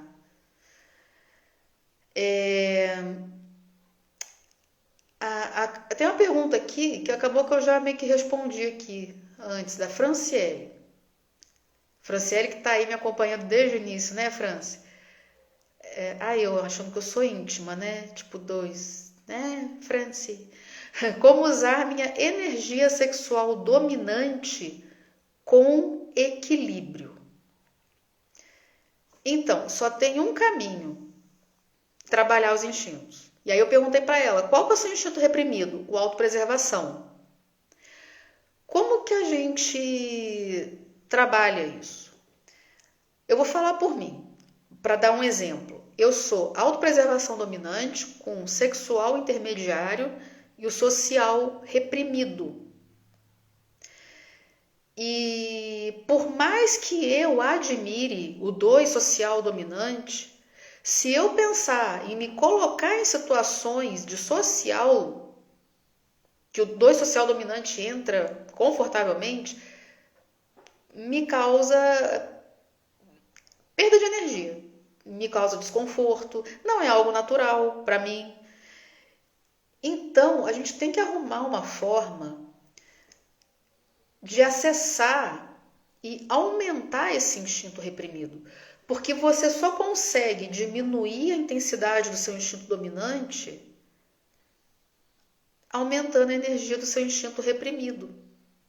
E isso vai te trazer muitos benefícios. Porque, vamos pensar no meu caso, uma autopreservação dominante. não foi meu caso, tá? Mas uma autopreservação dominante, ele pode, por exemplo, assim, use máscara. Aí você olha para o autopreservação dominante, ele tá com duas. Eu não fiz isso não, tá, gente? Mas, enfim. Sabe aquela pessoa que você vira, vamos fazer um passeio de carro? Agora! Vamos para não sei que cidade. O autopreservação dominante meio que surta, mas nossa, tem que levar água, tem que levar comida, que horas a gente vai sair, que horas vai voltar, sabe? Umas coisas assim. É bom você ter o instinto te protegendo, mas ele em excesso te atrapalha. Você tem que trabalhar para você reduzir o seu dominante, você tem que aumentar o seu reprimido. É desconfortável? É. Mas tem alguns caminhos para isso, para não ser tão desconfortável. E por isso que eu te perguntei, qual que é o seu instinto reprimido? Um caminho é usar o instinto intermediário. E aí, de novo, eu vou me citar como exemplo. Eu sou social reprimido, mas atualmente, quem me acompanha no meu Instagram pessoal deve estar assim, meu Deus, o tanto de coisa em grupo que essa mulher está fazendo. Muitas coisas, muitas. É corrida em grupo, é grupo de teatro que a gente vai fazer uma apresentação, é grupo na igreja. E não é só, por exemplo, grupo na igreja. Não é só tá lá, estou no grupo. Não, é você fazer, pegar para você, falar, não, peraí, deixa que eu vou fazer aqui. Ô fulano, eu tive uma ideia. Sabe isso aqui que a gente vai fazer na igreja? Então, por que não faz isso? Pegar para você. Só que como que eu estou fazendo isso? Usando o meu instinto sexual intermediário. Porque você se energiza no seu instinto dominante, você perde energia no seu instinto reprimido e você descansa no seu instinto intermediário. Então eu estou usando o meu sexual o tempo todo. Se você reparar bem em mim, você vai ver que poucas vezes eu estou ali no grupo. Exatamente. Eu estou no grupo, mas eu não estou conduzindo o grupo. Eu estou muito no 1 a 1. Eu estou no grupo, mas durante a corrida eu estou com uma pessoa ali colada em mim. Minha companheirinha de corrida. Eu estou ajudando a conduzir uma coisa bacana na igreja, mas eu estou o tempo todo ali com quem? Com a coordenadora. Eu estou no grupo do teatro, mas eu estou o tempo todo ali, com as meninas que vão dançar comigo. E aí nisso, quando você vê, você fala, gente, eu me tornei uma pessoa sociável. Isso aqui que a gente está fazendo agora. Isso aqui que a gente está fazendo agora. É um projeto acima de mim. Ter essa página para os tipos 2. Ajudar outros tipos 2. É algo muito acima de mim. É algo para o grupo, para os tipos 2 do Brasil, de Portugal, sei lá, todos os países que falam português que estejam me entendendo. É fazer por algo maior. Tanto que eu não estou recebendo nada aqui agora. Estou recebendo algum centavo? Não estou. Mas eu quero ajudar. Eu estou pegando a minha vontade de ajudar do tipo 2 e estou jogando isso aqui para ajudar um grupo. Mas se você reparar o que eu estou fazendo, eu estou pensando em vocês no 1 a 1. Como alguma pessoa específica que está me assistindo ao vivo ou gravado e eu estou ajudando essa pessoa. A Renata está falando aqui, autopreservação dominante, me sinto muito oscilar entre o intermediário e o reprimido. Acontece. Eu já vou explicar por quê. Social reprimido também. Adoro gente, mas não consigo de jeito nenhum expor ideias e falar em grupo. Vontade de me esconder. É normal do social reprimido. Por quê? Porque o social reprimido, ele tem uma sensação de que, mas se eu falar e o grupo me rejeitar. E às vezes quando ele fala em grupo, ele volta para casa pensando, eu não devia ter falado aquilo, eu aposto que está todo mundo me julgando. Né? E essa oscilação que você comentou, Renata, é explicável. Por exemplo, às vezes a mulher ela não é autopreservação dominante, mas ela descobre uma gravidez e aí ela para de fumar, para de beber, ela começa a cuidar da alimentação. Não é o natural dela, mas ela fica daquele jeito. Você pode ser um social reprimido e de repente alguém te dá um grupo para você cuidar. E te falo mais, dependendo, pode ser a coisa mais bonita que você fez na sua vida. Mas pode te gerar um cansaço também. Estar no reprimido gera um cansaço, né? No caso da Franciele, né, que a gente estava comentando aqui, o sexual... peraí, rapidinho. O Jonas está perguntando aqui.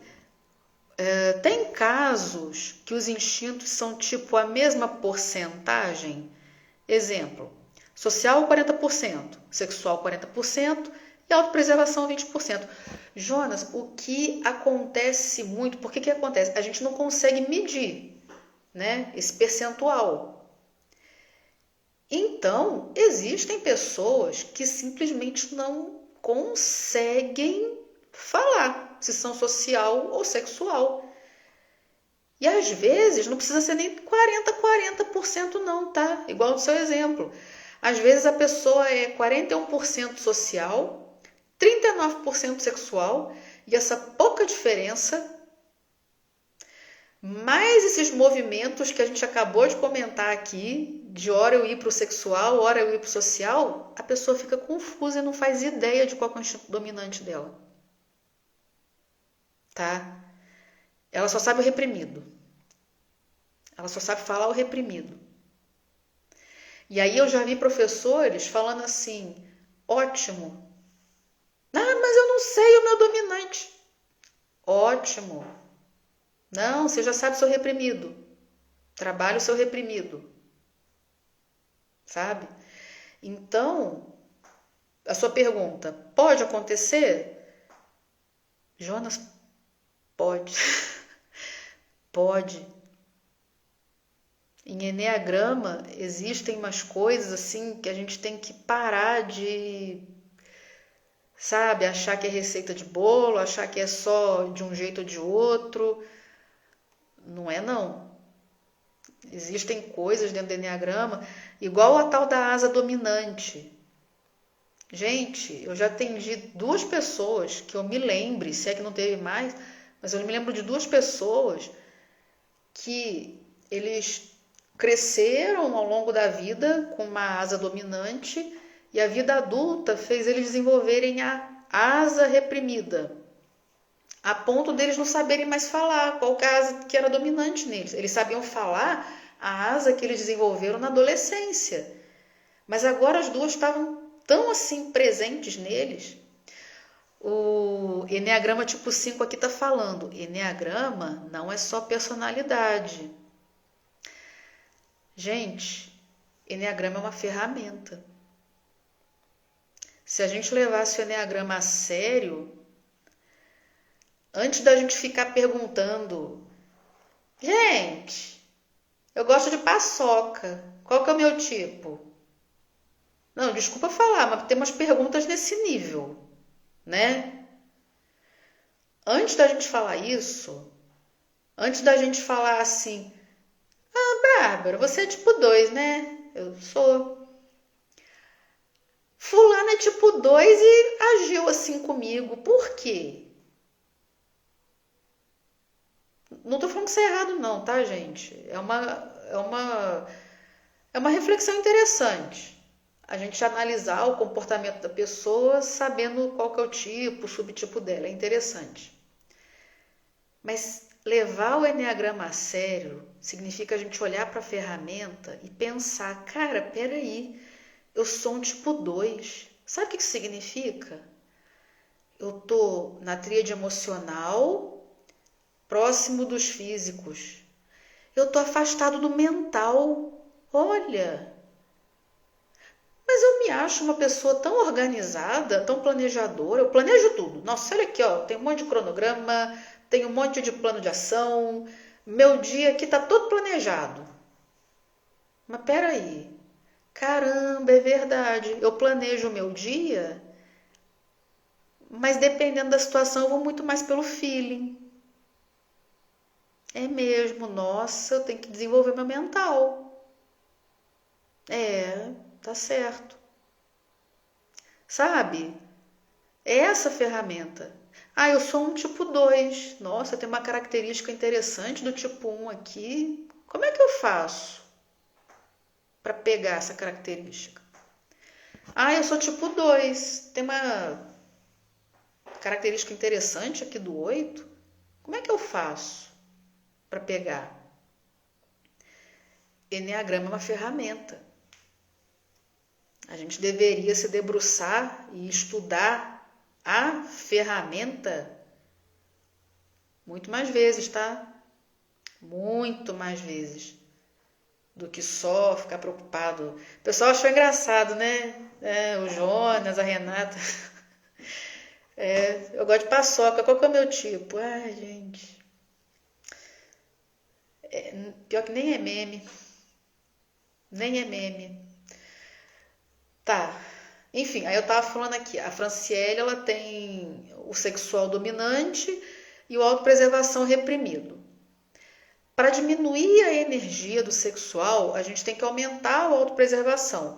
Seja usando o instinto intermediário, que é o social, como também, sabe o que você pode fazer? Você que é sexual dominante, com autopreservação reprimido, você pensar quais características do autopreservação você gostaria de ter que você não tem. Deixa eu pegar um exemplo bem básico aqui, mas bem básico, que não precisa nem pensar muito. O autopreservação dominante, ele pode ter uma preocupação com alimentação, com saúde, com treino, vai ser uma pessoa que, musculação, é corrida, não sei, natação, luta, sei lá.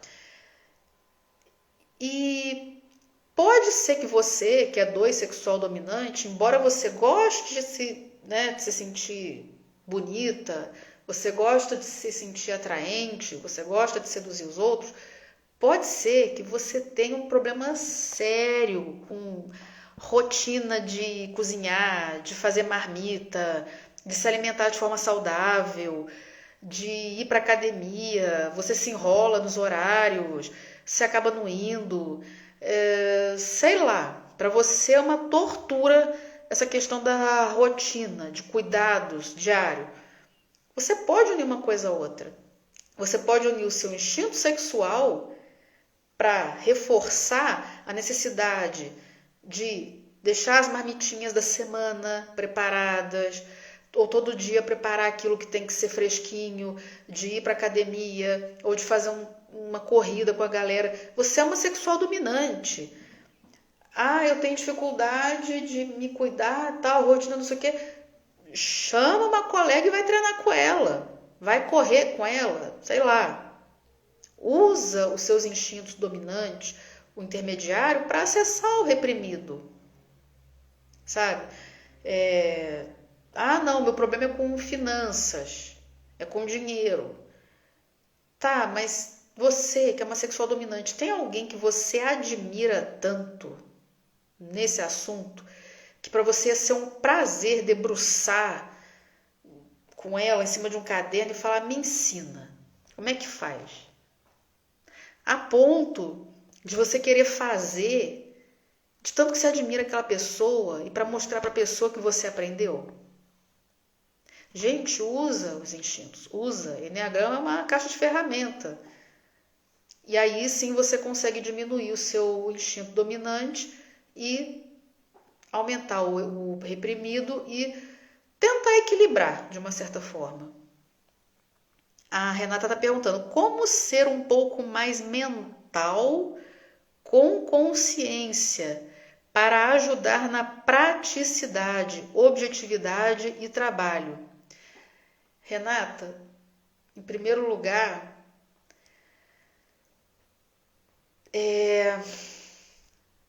dentro do seu processo de autoconhecimento e autodesenvolvimento, você ter a mais plena certeza de que você já está preparada para andar numa flecha que a gente tem, que é pouco falada, que é uma flecha que liga o 2 ao 5, tá? O Nicolai Corsini ele chama de flecha tracejada. A gente que é tipo 2, todos os tipos do Enneagrama, eles conseguem acessar todos os outros centros dos quais eles não fazem parte. Existe um símbolo do Enneagrama que não é o símbolo que a gente conhece normalmente, que é o círculo, o triângulo e a hexade. É um círculo com 3 triângulos. E esses triângulos, eles unem o centro emocional, ao mental e ao físico. E aí todos os tipos têm acesso a todos os centros. Nesse símbolo das essências, o 2 se liga ao 5 e se liga ao 8. O 2 emocional se liga ao 5 mental e ao 8 físico. O 7 mental se une ao 4 emocional e ao 1 físico. E o 3, o 6 e o 9 estão sempre ligados ali. Então, o 2, ele consegue caminhar para a flecha 5 e acessar o que esse ponto tem de melhor. Mas primeiro, a gente precisa ter trabalhado as questões, digamos assim, do símbolo convencional antes de fazer essa caminhada no símbolo da essência, tá? 2 caminhos assim que eu indico é você se debruçar em cima do ponto 5, estudar o ponto 5, observar o que os seus amigos tipo 5 têm de melhor, como que eles fazem o que eles fazem. Porque talvez você como 2, você pode olhar o 5 e falar assim, demora muito para agir, pensa muito.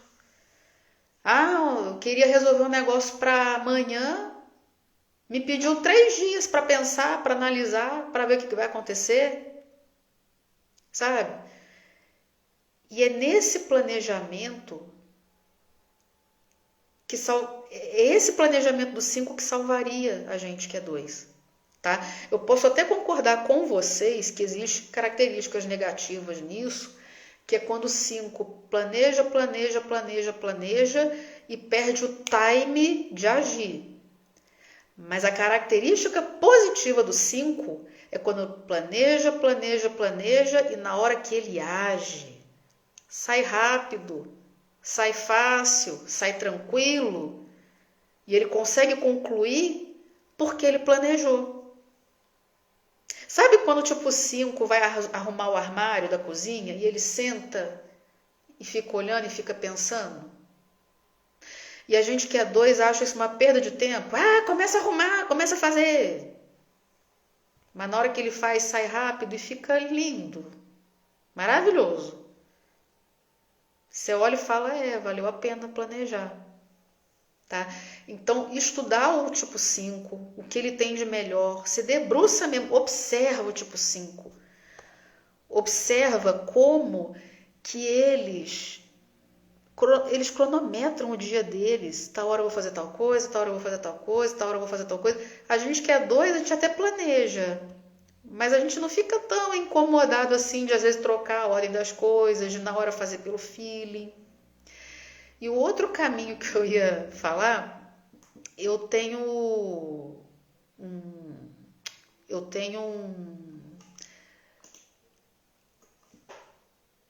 um áudio, tá? Tem um nome, eu não trabalho com isso, eu não...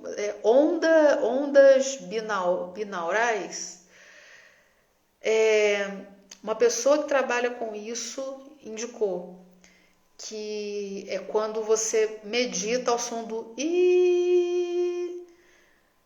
Para você não ficar meditando e tendo que vocalizar, você coloca esse áudio, fica em meditação e isso te ajuda a acessar o centro mental, tá? O Jonas está falando aqui, interessante, ainda estou aprendendo sobre os instintos e não sabia que dava para aplicar eles de forma estratégica. Dá sim, Jonas, muito, dá sim. A Renata falou, eu tenho muito do 5, mas nunca estudei ele. Uma boa que nunca tinha pensado. Toda vez que me via no 5, pensava em estar errada. Não, não. Renata, é claro que a gente que é 2 autopreservação, tem hora que a gente se vê nas características do 5, mas é porque a gente é autopreservação dominante, né? Então, assim, a gente tem que ver o que, que é o 5, o que, que é a autopreservação falando, mas não, a gente não está errada de pegar características do 5. Quando a gente começa a andar pelo Enneagrama, pode acontecer da gente se sentir egoísta, da gente achar que está demorando para agir, que talvez as pessoas iam gostar de ver a gente na ação e não tanto no planejamento, mas é tudo armadilha do nosso ego, tá? Ó, a Renata falou, eu tenho um aplicativo com estas ondas, é maravilhoso. Sim, me falaram isso mesmo, que tem aplicativo, tá? E o Enneagrama tipo 5 tá falando aqui, tem muito conteúdo no YouTube sobre ondas binaurais. Sempre recomendo para meus analisandos e eles relatam que funciona muito. Funciona, tá, gente? Funciona. Inclusive, tem uma mentorada minha que quando eu falei para ela, né, que eu mandei o áudio para ela até comentou, ela falou, Bárbara, você acredita que eu já uso essas ondas binaurais, só que para outras coisas? Eu não sabia que dava para usar para eu acessar o meu mental de forma saudável. Eu vou passar a usar. Ela até comentou, eu gosto de escutar quando eu tô caminhando e tal, não sei o quê, mas esse em específico eu vou escutar quietinha em meditação. Obrigada, viu, gente? Eu confesso que eu vi sobre esse assunto, achei interessante, mas eu só usei esse áudio, tá? Eu só usei esse áudio. Não pesquisei sobre ondas binaurais para outras demandas.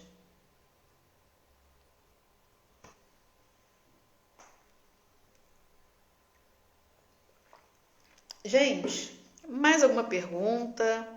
Mais alguma colocação?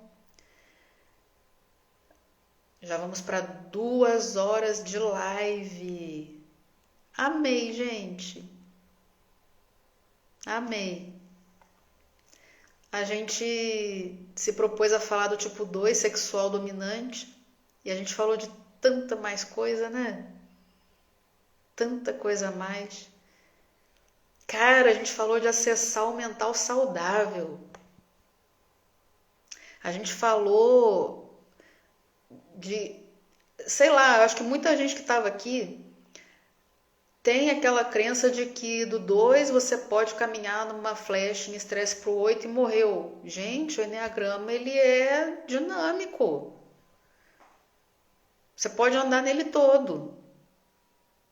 No que a gente chama de estresse e no que a gente chama de segurança. Ah, tá. A Renata tá falando aqui. Eu me distraio muito com os sons do ambiente. Com essas ondas binaurais, concentro total. Muito bom mesmo. Ah, Renata, eu sou chata para isso.